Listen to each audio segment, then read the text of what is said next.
हमारे शब्दों का चयन, हमारी भाषा का चयन हमारे इस बात का निर्धारण करता है कि हमें मान और अपमान दोनों में से क्या चीज मिलेगी।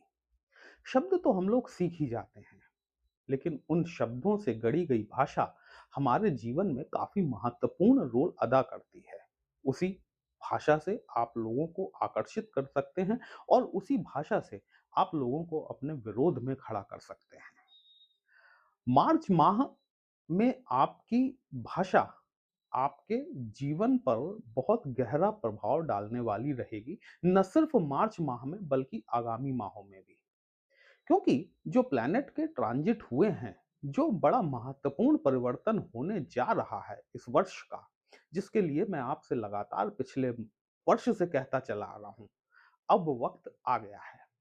और आपको किस तरह से सावधानी बरतनी चाहिए इन ट्रांजिट को लेकर, आपको कहां पर, देखिए, हर चीज के दो पहलू होते हैं, एक सकारात्मक पहलू भी होता है और एक उसका नकारात्मक पहलू भी होता है। यदि आप सिर्फ नकारात्मकता पर ही फोकस करेंगे तो आपको हर जगह निगेटिविटी ही दिखाई देगी। लेकिन यदि आप उससे पॉजिटिव चीजें निकालना चाहेंगे तो कहीं ना कुछ पॉजिटिवनेस निकल आती है।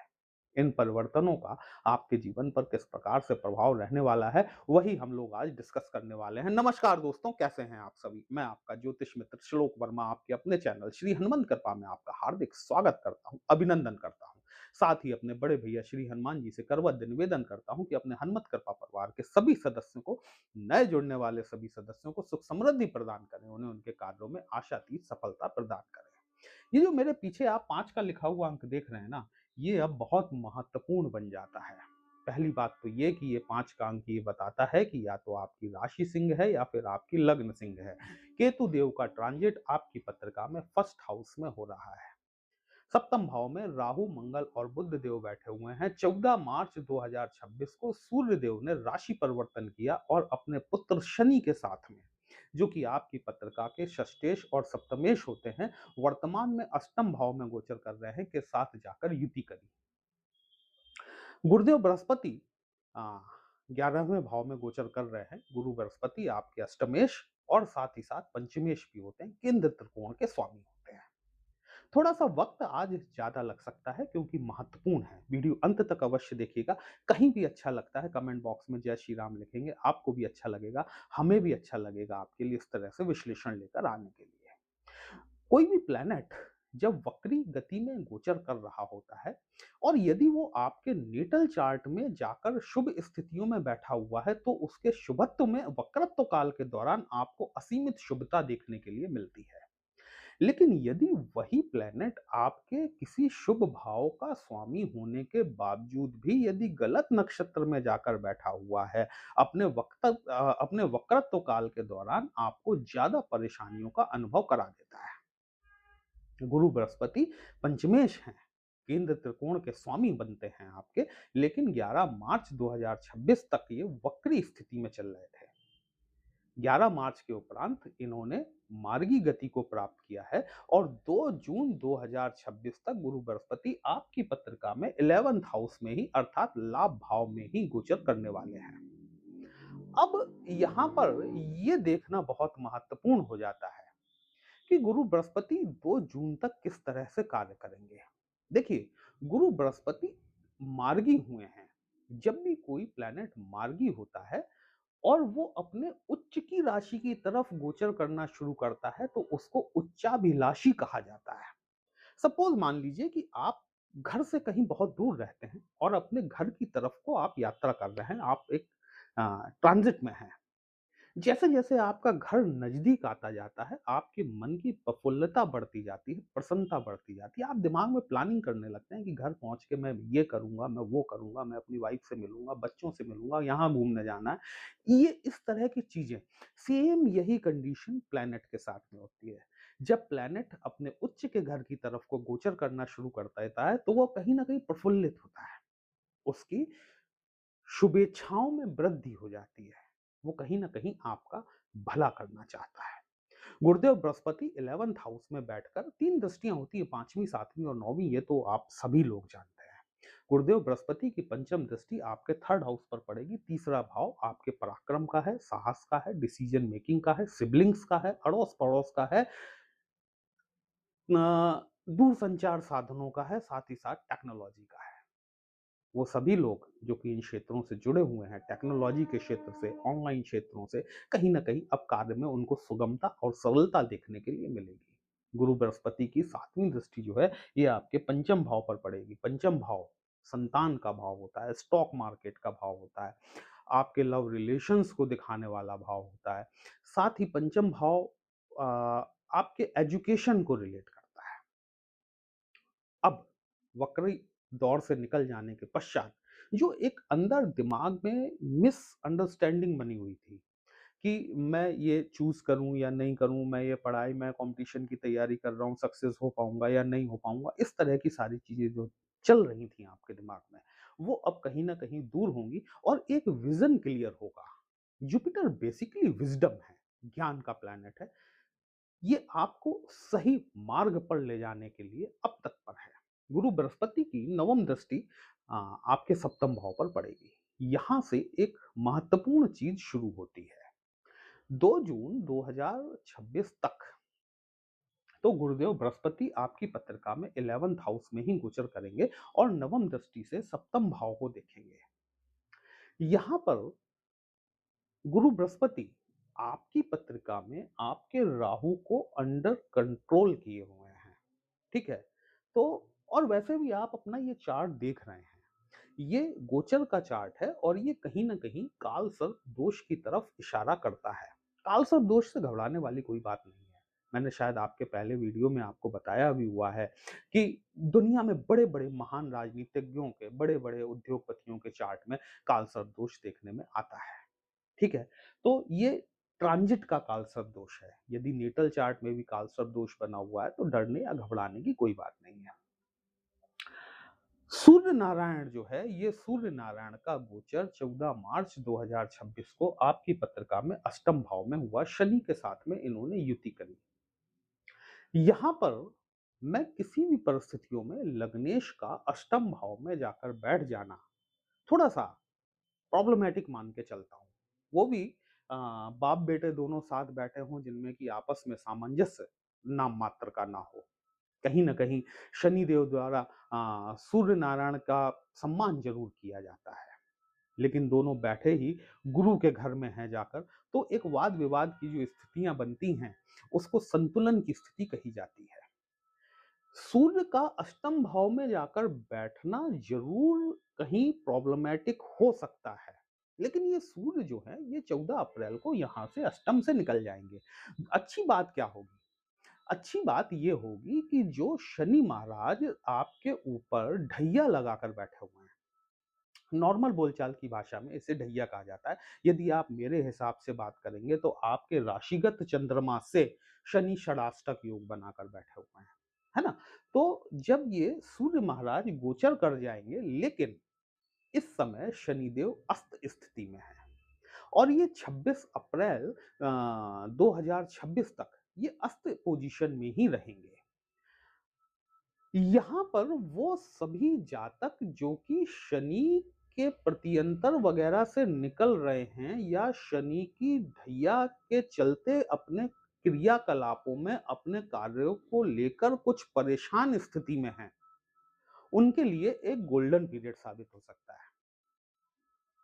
यदि आप अपने किसी पैतृक संपदा के लिए किसी चीज में उलझे हुए हैं, खरीदने, बेचने या फिर किसी कानूनन समस्याओं में आप उलझे हुए हैं, आपको 26 अप्रैल तक का जो टाइम है, ये प्रकृति द्वारा प्रदत्त किया गया है। शनिदेव अस्त हैं। जब भी कोई प्लैनेट अस्त का होता है, तो वो आपकी पत्रिका में शुभ हो या अशुभ हो, अपने कैसे भी परिणाम नहीं दिखा पाता। इस समय मान के चलें कि शनि के बिल्कुल एक तरीके से शनि के क्रियाकलापों में जो है, इनके पिता ने बैठकर सामने एक अड़ंगा लगा दिया है। तो ये 1.5 माह का जो वक्त आप लोगों को मिल रहा है, इस वक्त को आप जितना अपने बेटरमेंट के लिए यूज कर सकते हैं, उतना आपको इस समय यूज करना चाहिए। ये बात सही है कि लग्नेश आपका अष्टम में जाकर बैठा हुआ है, कुछ हेल्थ रिलेटेड प्रॉब्लम, कुछ इश्यूज़ जो कि आपको हेल्थ से रिलेटेड देखने के लिए मिल सकते हैं। थोड़ा-सा विचारों में एक कमज़ोरी आपको देखने के लिए मिल सकती है। मानसिकता थोड़ी-सी आपकी कहना चाहिए कि कहीं किम कर्तव्यम विमूढ़ वाली स्थिति कि मैं क्या करूं और क्या ना करूं। ये स्थिति आपको जब तक सूर्य आपके अष्टम भाव में शनि के साथ में बैठे हुए हैं तब तक कहीं ना कहीं आपको देखने के लिए मिलेगी। थोड़ी बहुत हेल्थ में आपको इश्यूज देखने के लिए मिल सकते हैं। अब जो सबसे महत्वपूर्ण परिवर्तन की मैं बात करने वाला हूं, ये महत्वपूर्ण परिवर्तन 29 मार्च 2026 के दिन होगा, जिसके लिए मैं आपसे लगातार पिछले वर्ष से कहता चला आ रहा हूं। ये केतु महाराज आपके फर्स्ट हाउस में बैठे हुए हैं। अभी तक 29 मार्च 2026 तक केतु देव का ट्रांजिट शुक्र के नक्षत्र में हो रहा है, पूर्वा फाल्गुनी नक्षत्र में। 29 मार्च तक महिला वर्ग, आपके परिवार का जो भी महिला वर्ग है, उनकी सेहत में विशेष सावधानी बरतने की आवश्यकता है, पहली चीज। 29 मार्च से आगे लगातार 5 दिसंबर तक केतुदेव अपने स्वयं के मघा नक्षत्र में गोचर करेंगे।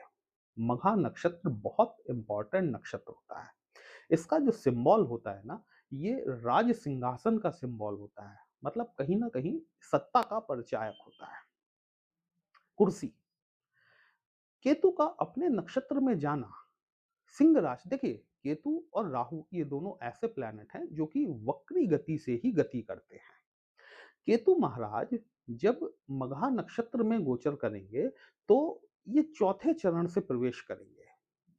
मघा नक्षत्र में जब ये पहले चरण में पहुंचेंगे, 5 दिसंबर को इनका ट्रांजिट होना है ना। मघा नक्षत्र में जो इनका पहला चरण होता है, 0 डिग्री से लेकर 3 डिग्री 20 मिनट्स तक का ये जो फेज होता है, ये फेज मतलब जब केतु की डिग्री आप गोचर में देखेंगे, जब केतु की डिग्री घटते घटते घटते घटते तीन तीन सवा 3 डिग्री के आसपास तक पहुंच जाए, या आप 3.5 डिग्री की पकड़ लीजिएगा इनको, तब इनका मेजर प्रॉब्लमेटिक रोल शुरू होगा। ठीक है, तो यहाँ पर ये राहु और केतु ये दोनों यहाँ बैठने वाले हैं। शुरुआती दौर में तो यहाँ पर आपको लाभ की परिस्थितियां बनती हुई दिखाई देंगी। कुछ डिसीजंस, बड़े डिसीजन आप ले सकने की तरफ आगे बढ़ सकते हैं। व्यावसायिक तौर पर आपको ग्रोथ देखने के लिए मिलेगी, आपको मान सम्मान में बढ़ोतरी होती हुई देखने के लिए मिलेगी, क्योंकि चौथा चरण जो है ना मगा का, ये स्पष्ट सत्ता को रिप्रेजेंट करता है। ठीक है, तो यहाँ पर आपको डोमिनेटिंग नेचर देखने के लिए मिलेगा। डोमिनेशन के साथ साथ पॉजिटिव चेंजेस देखने के लिए मिलेंगे। लेकिन जैसे-जैसे केतु महाराज अपना दूसरे चरण, तीसरे चरण, फिर दूसरे चरण की तरफ धीमे-धीमे अपनी गति बढ़ाएँगे, वैसे-वैसे आपको समस्या, अब आप चाहें तो इसे शनि की ढैया से देख सकते हैं, या फिर इस केतु के ट्रांजिट को देखकर देख सकते हैं। ये केतु महाराज जो है ये आपके फर्स्ट हाउस में ट्रांजिट कर रहे हैं, और आप जानते हैं मैं लगातार आपसे पिछले साल से कहता आ रहा हूँ कि अपने आप को अकेला मत होने दीजिएगा।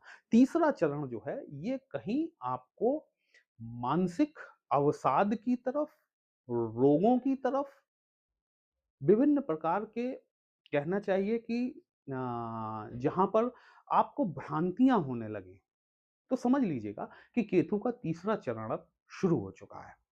ये जो मेजर है ना, ये अब आप इस समय इन सारी चीज़ों को भूल जाइए। ये अब आपको जो मेन फ़ोकस करना है इस समय में, वो मेन फ़ोकस आपको अपने केतु पर करना है। आपको समाज से अलग नहीं होना है, अपने आप को एक कमरे में बंद नहीं करना है। हाँ, यदि आप ये जो है ना, ये आपको अलग करने का काम करेगा।